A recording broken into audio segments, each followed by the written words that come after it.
Okay, good morning, everyone. You're most welcome to today's episode of the Market Snapshot.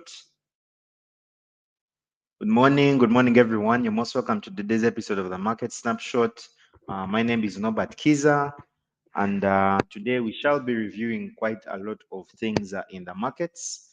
So I'm actually happy to be with you guys today. Today is the 19th of April 2024. It's a Friday, and it's been quite an eventful week in the markets. We've been having a lot happening, and of course, we just need to go through and see what are the main highlights of the week. So far this week, of course, we've been seeing quite a lot, really on the back of the risk on assets.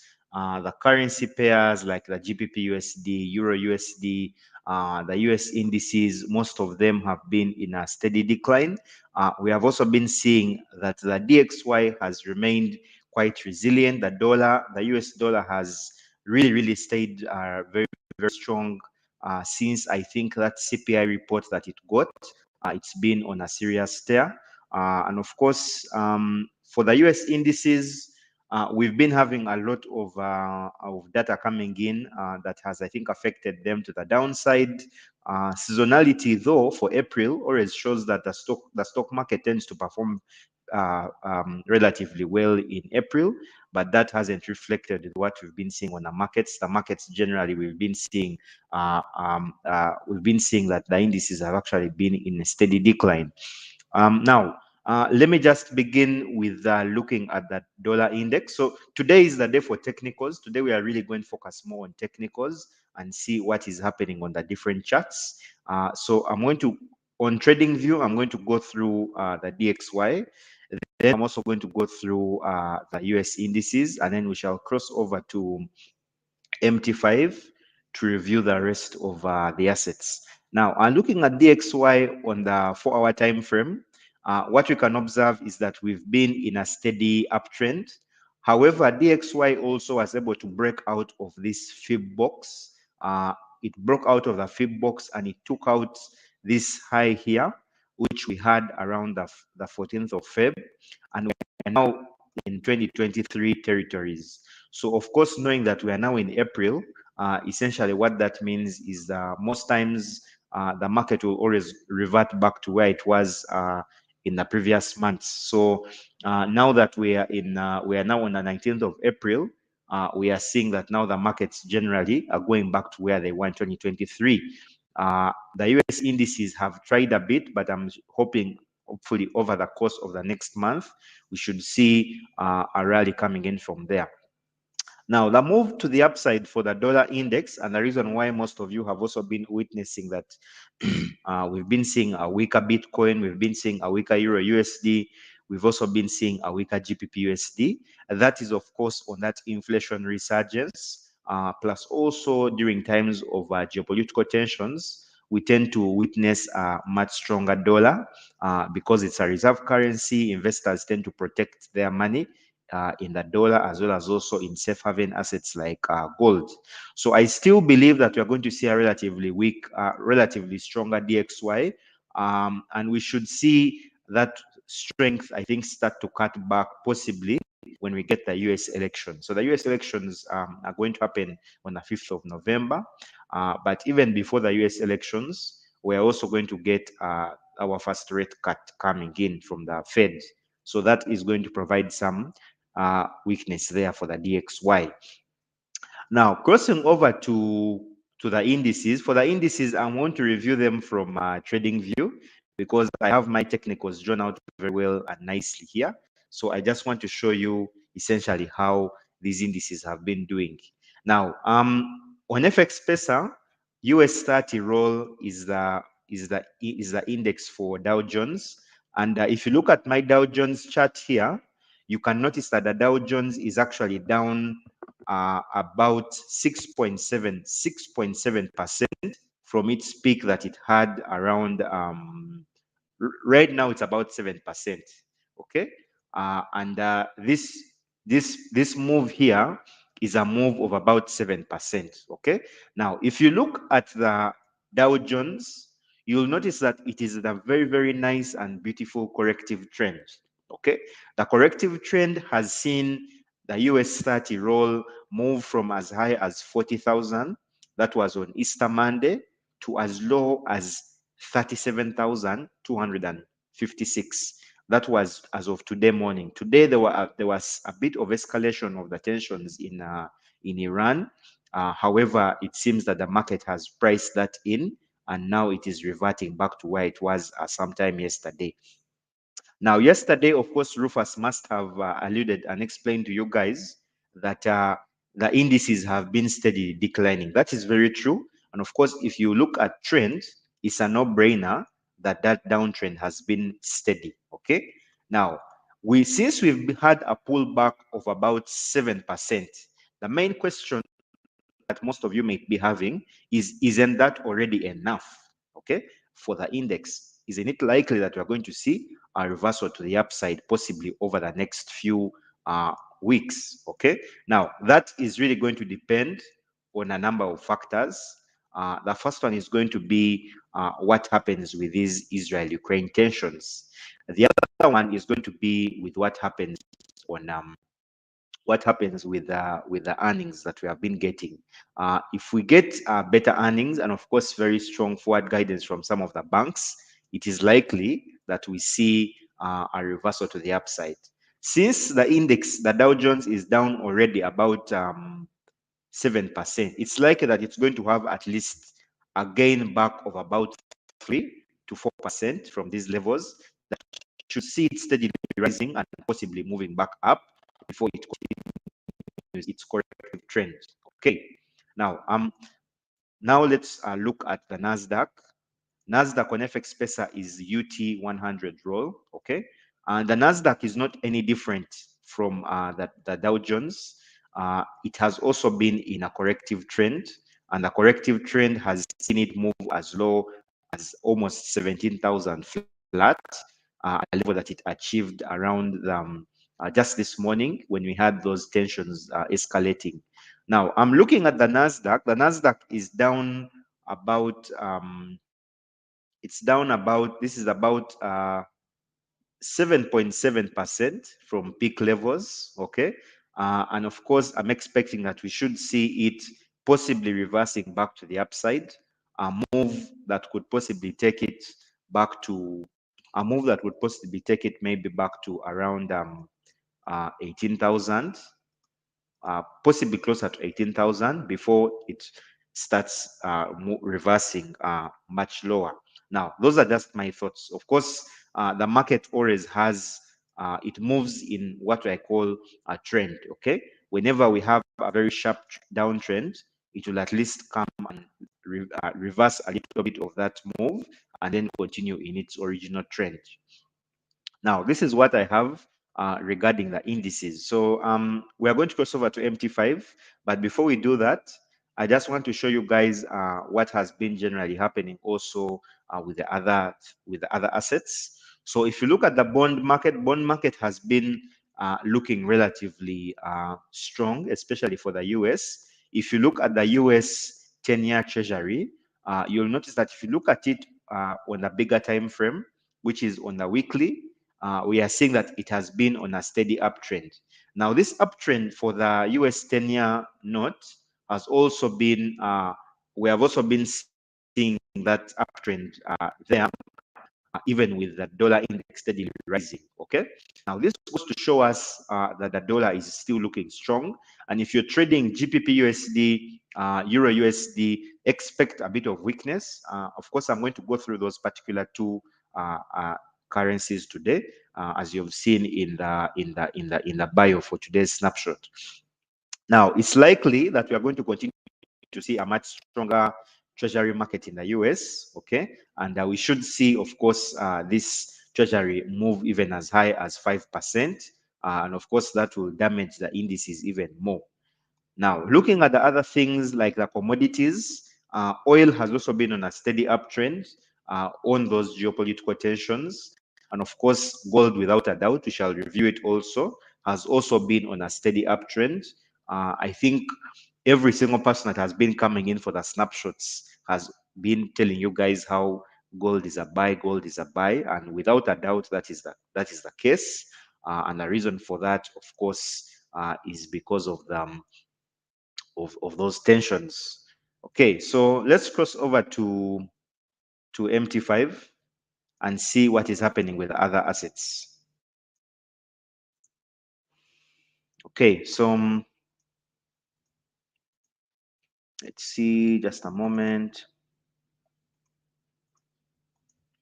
Okay, so I'm going to start with Euro USD. So for Euro USD, this is what I have prepared for you guys. Okay, so we are going to do a thorough review of Euro USD, focusing on the bigger time frames, and then now we shall switch back to the lower time frame.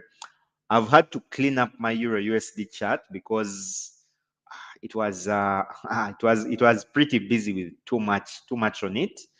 So I've cleaned it up so that we can get a clear picture of what's really happening on this particular asset. Awesome. Now it will be showing in a moment. It will be showing in a moment. Okay, so this is Euro USD. Now, Euro USD, if you look at it on the daily, this is how it's been trending. Okay, when we had the Russia-Ukraine crisis, that was in around 2022. Okay, we saw Euro USD going through a very sharp downtrend. Okay, which was this one here. Okay, now this downtrend stayed for quite some time, okay? And of course, for those of you that do not know what caused this downtrend that sent Euro USD all the way down to parity, this was because of Russia's ultimatum that if European countries wanted to benefit from Russian oil, they had to buy it in rubles, okay? So rubles were benefiting a lot. Rubles gained demand, and most companies had to sell their euros or their euro reserves to move into rubles. That's actually what caused this move to the downtrend. Now, when we saw that the war in Russia-Ukraine stabilized a little bit, we then saw that Euro USD began its uptrend, a corrective trend that saw it, okay, not a corrective trend, it began an uptrend that saw it moving as high as it moved as high as right here. That was, I think, 1.10. And then from that point, we then saw it selling all the way back to this zone. Okay. Now, this box that you're seeing right now that I've drawn is a Davos box. And it's just goes to tell us how Euro USD has been stuck in a tight, it has been stuck in a tight trend from September all the way up to April. Okay. Now, there have been some indications that Euro USD most likely might go to parity, but I will not be part of that school of thought. I don't think we're going to see parity soon for the Euro USD, and the reason for that is because the factors that cause the euro to attain parity are currently not active. So that again does not premise any doesn't premise any parity. Okay, so expecting that over the next few weeks we are going to see Euro USD staying within the that it's in. Okay, this channel is between September all the way up to April, and we should then potentially see the Euro USD either moving as low as that 100% fib level that will take it back to September 2023 lows, which is highly unlikely. But of course, we also know that there are times when Euro USD is bullish, even when that DXY is rising. I've seen it happening sometimes. Just do your chart studies and see, guys. There are times when you have the euro, sometimes you have the euro bullish, even with a bullish dollar, right? Now, what usually causes that is when some assets have reached peak levels, or they have reached the peak of their cycle for the upside, then the other assets that are typically or historically correlate negatively to them will start benefiting, right?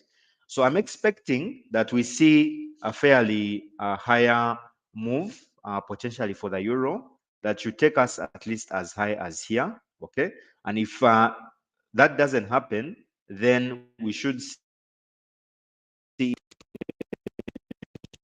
weeks. Okay, let's cross over to a lower time frame, which is the H1 time frame. Now, in the H1 time frame, here clearly that we have been in a downtrend channel. Okay, we have been in a downtrend channel on the Euro USD. Very strong PPI that Euro USD got into the downtrend channel. Okay, and it has been declining, and even at the moment, as you look at it, steady decline. Most likely, will take the euro back here. There have also been some indications that we are going to see. We are most likely to see what is it?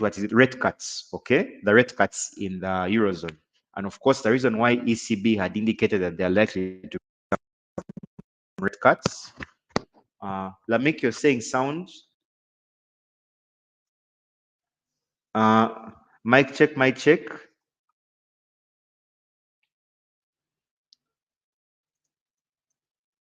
Mic check, mic check. Can you hear me? Hello, hello.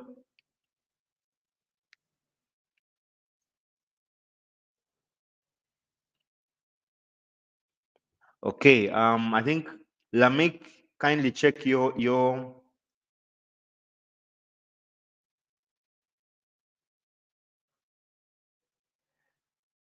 okay. All right, awesome. Thanks, guys. Thanks, Brandy. Okay, so like I was saying, this is essentially what the Euro USD has been. It's in a corrective trend and it's moving down. So far, this move has been a move lower of about 500 pips. Okay, so when we see DXY peaking, then we should then see Euro USD also bottoming. Okay. However, what we are not so certain of is when that bottom is going to happen. But the corrective trend is still there, and you can see it very clearly here. Now, I do not think that this year is going to be bearish for the euro. Going into has been bullish for the euro. So over the course of the year, expecting that we see the euro steadily rising and at least taking out that peak that we had in December, my thoughts. Okay, but bias is still a downtrend, and you should see some downtrend coming in there. Now, crossing over to the pound, let's look at the pound the same way we have looked at the euro. Now, this is what the pound is looking like. Okay, the pound, for those of you that have been trading on a lower time frames, I think maybe you've not seen this, but if you've been trading on higher time frames, it's likely that you've been able to observe what the pound has been doing. The pound has been diversified, okay, from 13th around October, April. It's been in a box. It tried to break out of that. We had PPI. This PPI text has moved from there. That's the day we had PPI. Okay. Now, when we got to that PPI level, the PPI that came out for the US was extremely. The PPI also. My sound is breaking. So when we got to the peak of that zone, we got into a downtrend for GBP USD.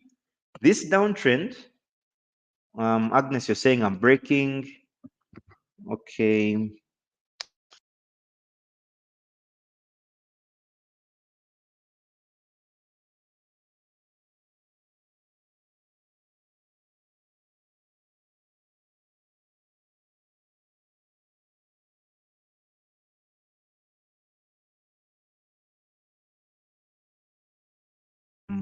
Mic check. 1 2 1 2. Mic check.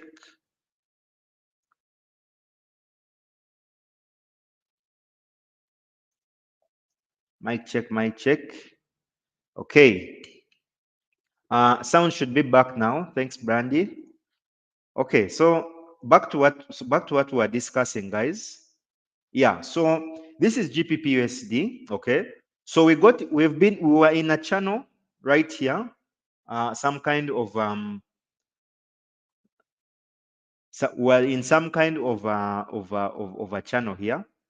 Lamek, you're saying, look at Euro USD again. Okay, so for Euro USD, let me just try and sum up in regard of time, because we still have gold, and of course we also still have, yeah, I think gold is going to be the last one for today. Yeah, so like I said, uh, Euro USD peaked at this level. That was the time when we had the PPI somewhere around here, and it got into a corrective trend. Okay, so that corrective trend has been there, I believe, for the bigger part um, of December, then all the way even up to where we are right now. Okay, we try to break out of the channel, of course, with this, and of course, all this was a breakout of the channel.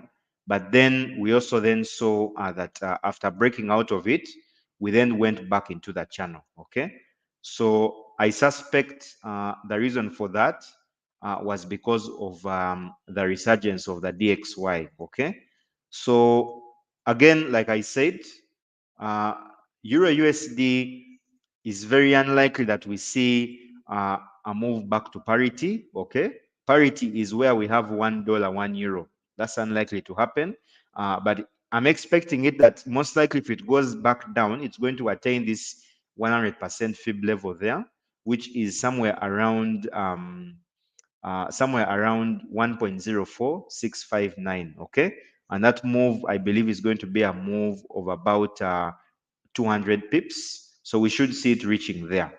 Now, in case it doesn't, then of course we should see a recovery back that should take us possibly back to where we were here over the course of the year. Now, I was back on GBPUSD. So for GBPUSD, it's only until you look at it on higher time frames that you'll notice that uh, we were in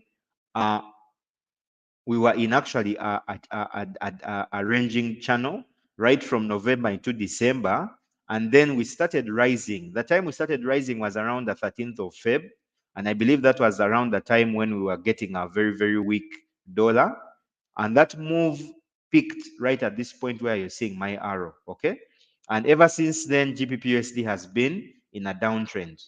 Now, looking at how low the GBPUSD could go, I do not think we are going to go below this fib level here.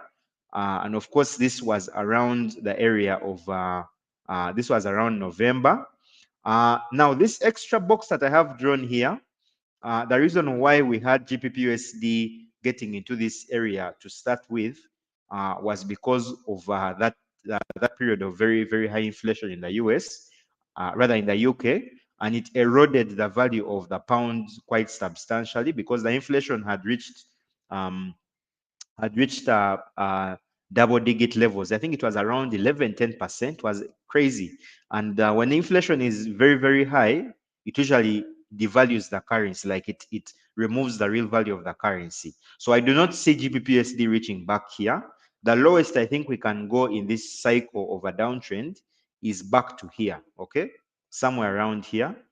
And of course, if you look at it on the H1 time frame, you'll also observe that actually that downtrend is actually very active at the moment. Right from PPI, we've been declining. Okay, so for those of you that are looking for swing trades, I'm sure your question will be now, where can I enter my swing trade from? Okay, so my swing trade for GBPUSD is I will set my buy limits. Okay, I would set my buy limits somewhere around these levels here.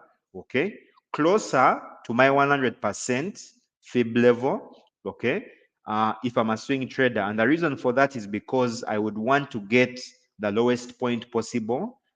When the Federal Reserve starts cutting rates, guys, the pound is going to rally. Okay, and of course, knowing that the pace of the rate cuts for the US is going to be much more than the one for the UK, I do not expect the dollar to benefit as much in this cycle. Okay, now if you go to the daily, this is what's likely possible. We should potentially see the pound getting out of this box over the course of this year.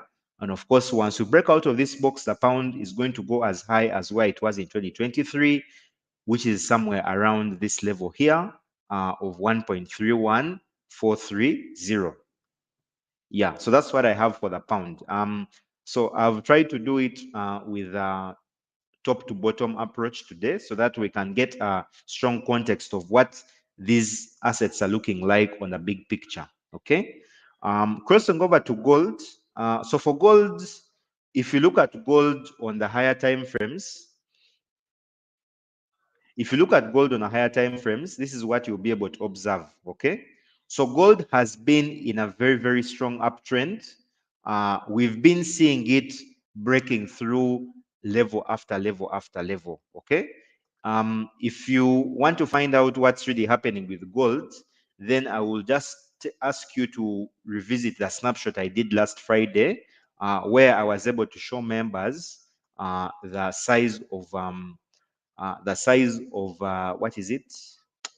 Yes, the size of the reserves that the different countries have, like the China, and of course how those reserves have been increasing and decreasing over the course of the previous months. Okay, so China, for one, has really been buying up gold. That's one, and of course Zimbabwe apparently also wants to come up with a gold-backed currency.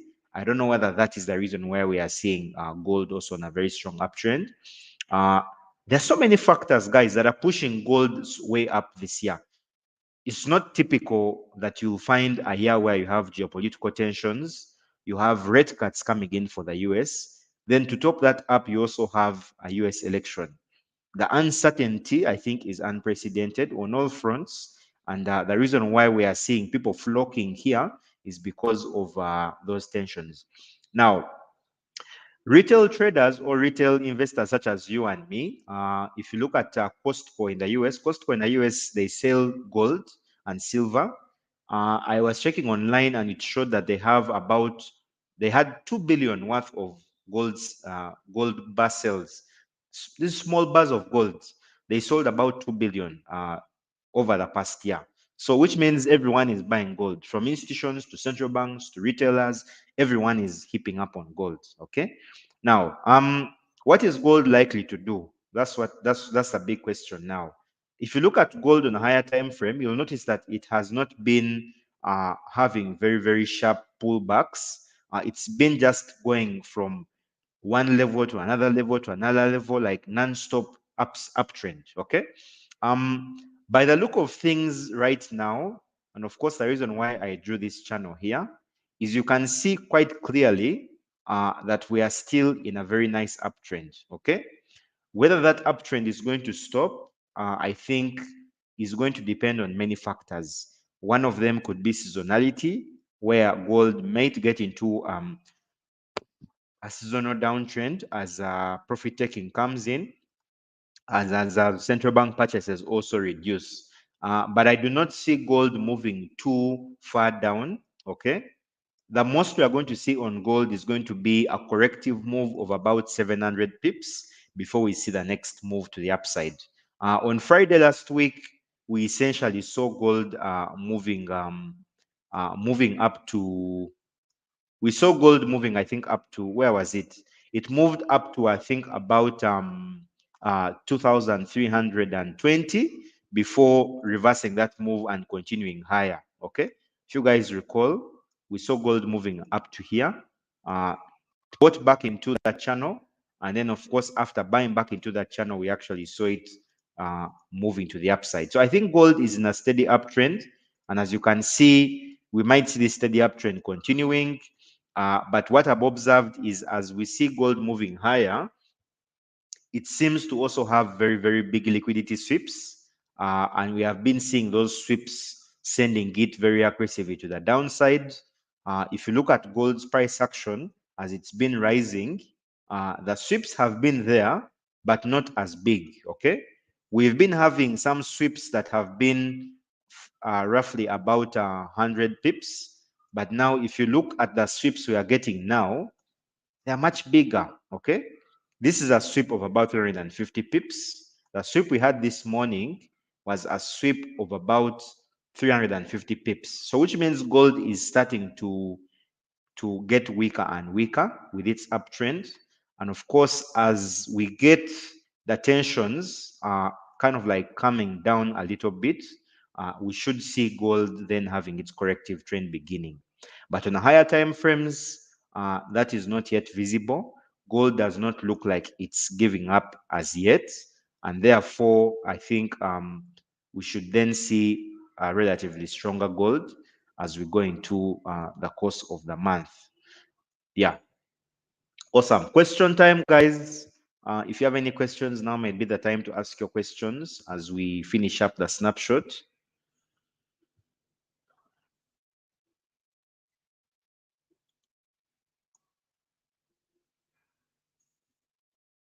Question time, guys.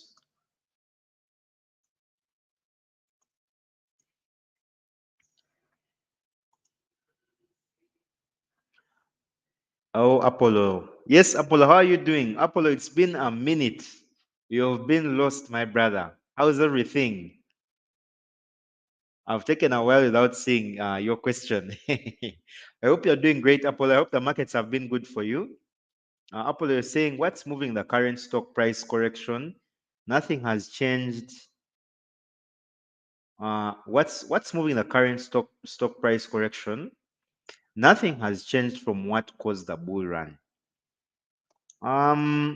Yeah, I think, of course, I think the current trend is really just a corrective trend, Apollo. It's just a corrective trend. I'm going to have to switch screens. There's something I want to show you here. So what we've been seeing with the downtrend for the for the downtrend for the indices is more or less a corrective trend, Apple, right? The indices, of course, seasonality says that we have to see at least a pullback after a very strong move to the upside. So we've been rising all the way from November last year, okay? A move of about 8,000 points, okay?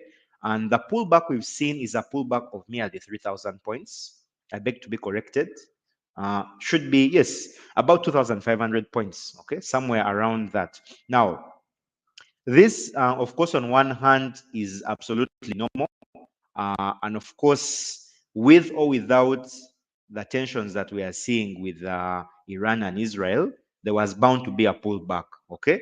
So technically, the pullback had to happen. And I think it's a healthy pullback because the stocks were extremely overbought. Yeah. Apollo, you're saying, have you ever visited Chizonzi farm? Invite me when you do. We can watch soccer together while there.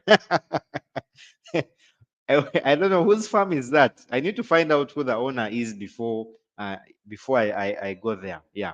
But in case once I'm done finding out who owns that farm, then definitely I will definitely let you in and I'll let you know and then you can come over to the farm. Yeah. Awesome.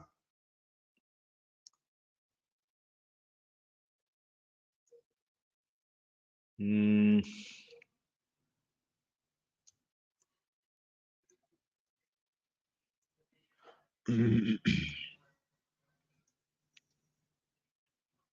Okay, Lamek, you're saying, okay, so Apollo, I think, I don't know if you've seen that Dow Jones, the Dow Jones screen, it's right there. Yeah, so like I was saying, this move down is really just a corrective move. The reason why we saw this move, which was a healthy move, the Dow Jones had been rallying. It had a move of about 8,000 points. It moved from 32,000 all the way to 40,000. The pullback we've seen is just a pullback of 40,000 to 38,000. So it's purely healthy. With or without the tensions we are seeing with Iran and Israel, this was bound to happen. Okay, Israel and Iran is merely a catalyst. Okay, it's merely a catalyst, but this was bound to happen. Yeah. So Lamek, you're saying you repeat analysis on Euro USD, you are breaking. So for Euro USD, Euro USD, okay, let's just go back here just a moment. So this is what I'm expecting for Euro USD, okay?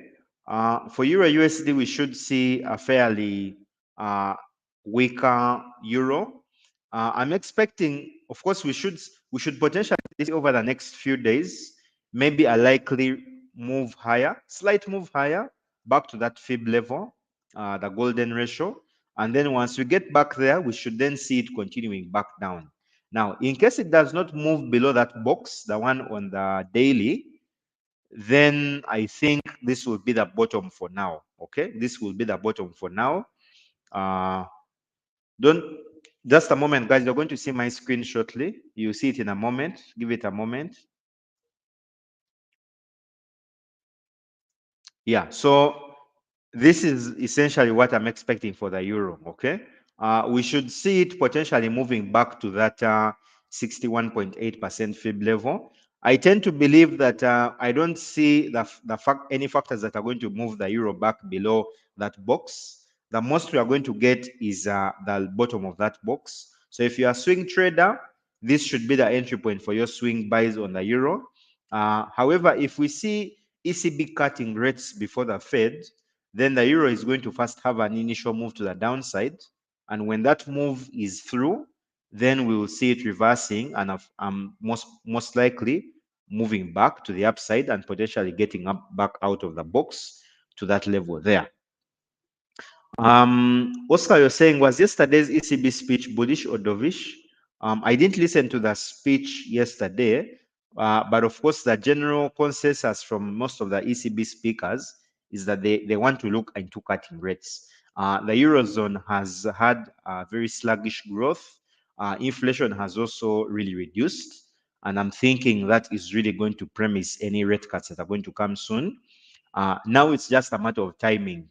When will the rate cuts come, and how big will the rate cuts be? Okay, if the rate cuts for ECB are bigger than the ones that we're going to get for the US, then I think the move higher for the euro is going to be very, very gradual. It's not going to be as strong as I thought. However, if we see that downtrend rather, if we see a really big rate cut, then I'm expecting us at least to move closer to parity. Yeah, but I don't expect us to break out of the box. If we break out of this box, then this is where we are headed to. Okay. Don't forget to tell us about USD So for USD I won't lie to you guys. I don't think I have any analysis on it. I was expecting us to continue in that rising channel on the H1 time frame, but by the look of things, we seem to have broken below the channel and we are now moving lower. Okay. So of course, over the next few weeks, we should see the USD reversing that move because it really, first of all, it broke out of this channel here. Okay. If you look at it on the H4 time frame, you can see that we were actually in a steady, we were in a range. We were in a range within this box here for a period of about almost 3 months. We were stuck here. For a full month, actually, we were stuck here. And then soon after we broke out of that box, we saw a very nice move to the upside. So I'm not expecting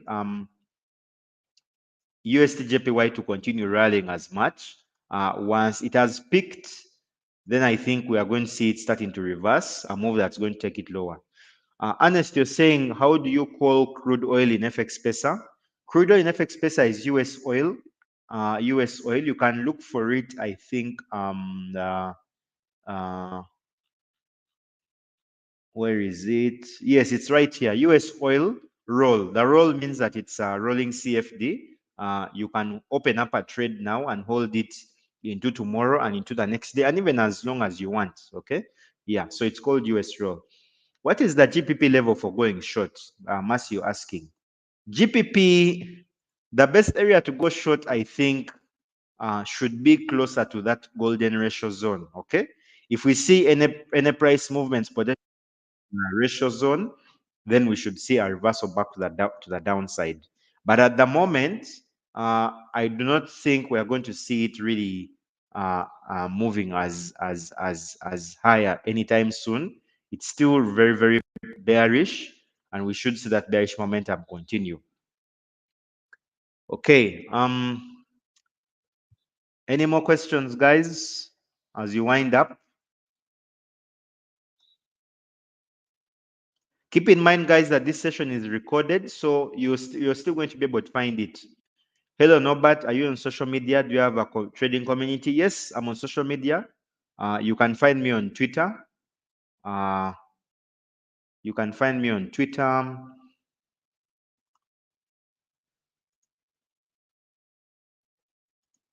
Yeah, you can find me on Twitter. My Twitter is let me just write it on the screen. So my Twitter is this.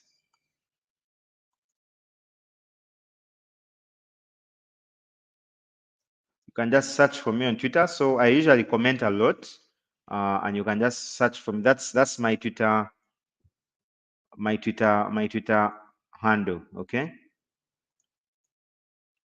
Okay, and let me kindly analyze AUD/USD. Now, I do not have, I take time to analyze, guys. I don't just rush into this thing before. So I really do not have any analysis for you for AUD/USD. My apologies, Lamek. Kindly give me time. Can I prepare and have it ready for you by Wednesday next week? Yeah, Wednesday next week, I'll be happy to analyze that for you. Yeah, I'll have thorough analysis ready for you by then. I don't want to give you half-baked info. Is there a relationship between market session open and closure on currency pairs? Yes, definitely. Typically during those times is when liquidity is high. Usually you'll find that the market is either we're either getting closed out of current positions and trimming positions. So typically during market opens and market closures is when you have really high, nice moves and nice liquidity on the market. Awesome. Any more questions, guys? I'll take two more questions and then we can call it a day. Two more questions, guys, and then we can call it a day.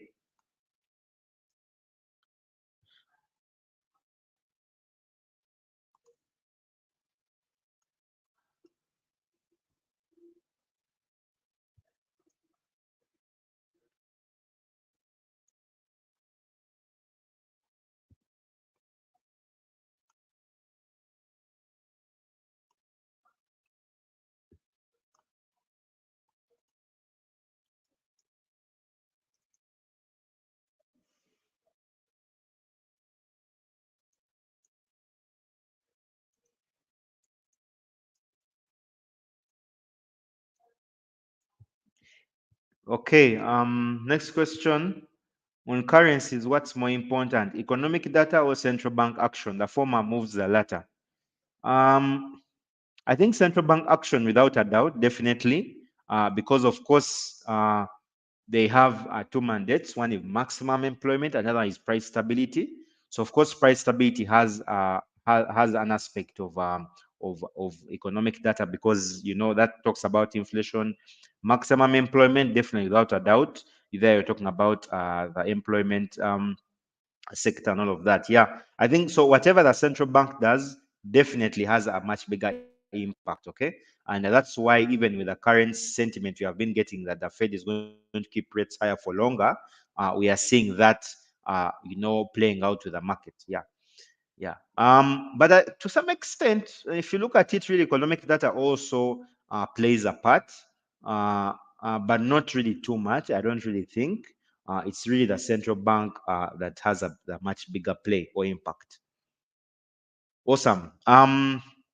Okay. Hello, Mister.